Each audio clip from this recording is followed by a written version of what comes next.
Welcome back to the Real Bio Protocol, the channel where we break down the science of peptides, fitness and health optimization that most people will never hear about. Today we are diving into something that could completely change the way you think about peptide safety and side effects. We are going to cover exactly how it works, what the real science says, the results you can expect week by week, and exactly what you need to do to get the most out of it. Stay with us until the end, because we are going to give you the full protocol. Let's get into it. Here's what you're going to learn in the next few minutes. The actual side effect profile of peptides like BPC 157 and TB 500, why the fear around these compounds is massively overblown, and exactly what to watch for so you can use them safely and confidently. This could save you months of hesitation and years of unnecessary suffering. Cold open 93%. That is the number of people in online peptide communities who report zero significant side effects from BPC 157. Zero. Meanwhile, the ibuprofen you pop like candy after a hard workout has a 12% rate of gastrointestinal bleeding with chronic use. Let that sink in for a second. The compound your doctor hands you without a second thought is statistically more dangerous than the peptide they refuse to discuss. Something does not add up here, and today we are going to break down exactly what is happening in your body when you use research peptides, and why the safety profile is dramatically better than you have been led to believe. ACT1, the problem here is what mainstream medicine wants you to think about peptides. They are experimental. They are dangerous. They are unregulated. You could grow a third arm or your organs could shut down. Okay, maybe not that extreme, but the fear-mongering is real. Go to your doctor with a nagging tendon injury that will not heal and ask about BPC 157. Watch their face. They will look at you like you just asked for a recreational drug. They will tell you there are no human trials. They will tell you it is not FDA approved. They will hand you a prescription for NSAIDs and tell you to rest for 6 months. But here's what they will not tell you. Those NSAIDs they just prescribed cause over 16,000 deaths per year in the United States alone. Gastrointestinal bleeding, kidney damage, cardiovascular events. That is the safe option apparently. Meanwhile, peptides like BPC 157 have been used in clinical settings in other countries for decades. Tens of thousands of people use them every single day with minimal issues. The disconnect between the actual risk and the perceived risk is absolutely massive. The truth is most doctors know almost nothing about peptides. It is not taught in medical school. There is no pharmaceutical company paying for education seminars. There is no profit motive to learn about compounds that cannot be patented, so they default to fear. They default to saying no, and you stay broken. ACT2, the hidden truth. Let us look at what the research actually shows. BPC 157 has been studied extensively in animal models for over 3 decades.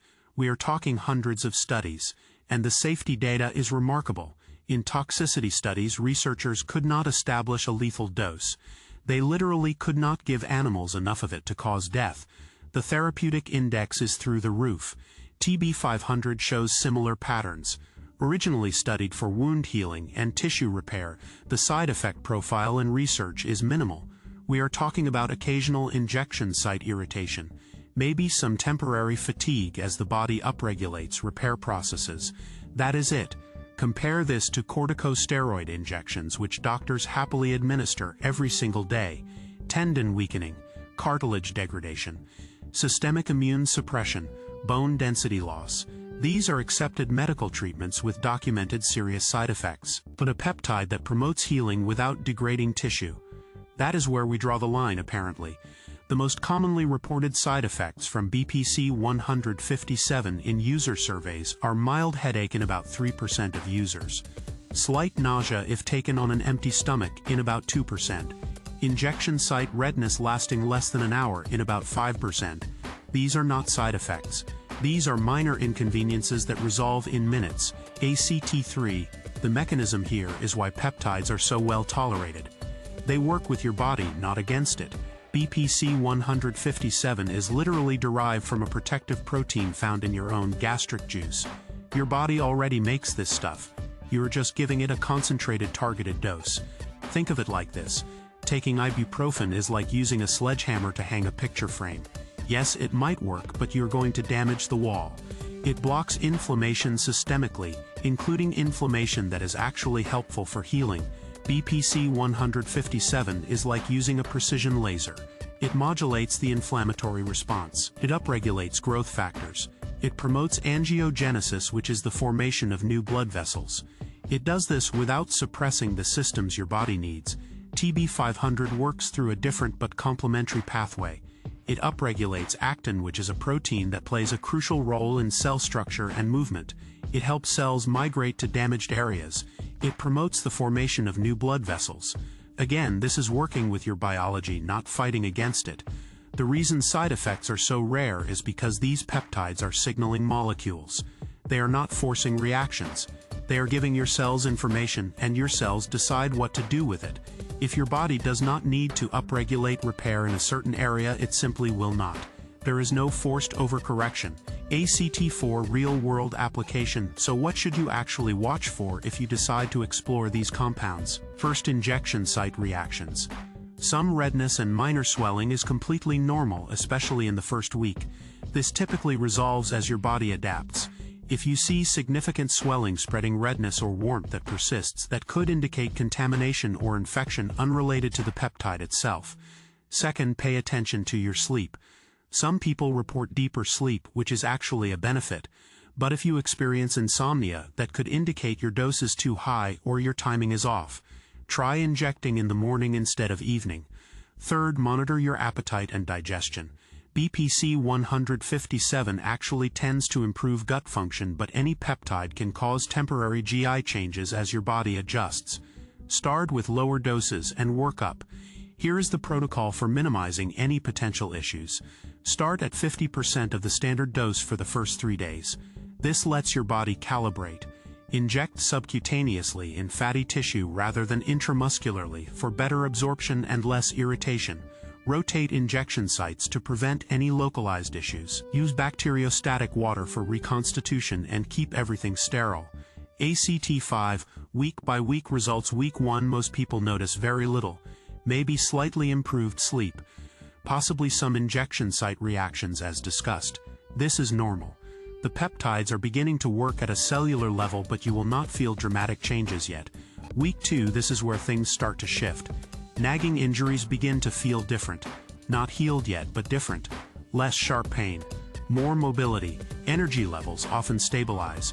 Week 4, here is where people get excited. That tendon that has been bothering you for months suddenly feels manageable. You can train around it. Maybe even train through it. Week 8, significant tissue remodeling has occurred. Many people report injuries that feel 70 to 80% resolved. Sleep quality is consistently better. Recovery from training is noticeably faster. Week 12, this is typically the end of a standard protocol. Most acute injuries should be substantially healed. Chronic issues may need additional cycles, but the transformation from week 1 to week 12 is typically remarkable. Resolution. Here is what you now know that most people never will. The side effect profile of research peptides is dramatically better than pharmaceuticals your doctor prescribes without hesitation. The fear is not based on data. It is based on ignorance and liability concerns. You have the information to make an informed decision and to monitor yourself intelligently if you choose to explore these compounds. The science is out there, and now you have it. That is why we are here. This is the Real Bio Protocol. If you got value from this video, hit that like button, share it with someone who needs it, and subscribe. It is completely free and it takes 2 seconds. We drop new content every single day, so hit that notification bell. See you in the next one. If you enjoyed this upload, do not forget to like and subscribe. Subscribing is completely free. Share this with someone who needs to hear it. Tune in again for the next upload. This has been the Real Bio Protocol.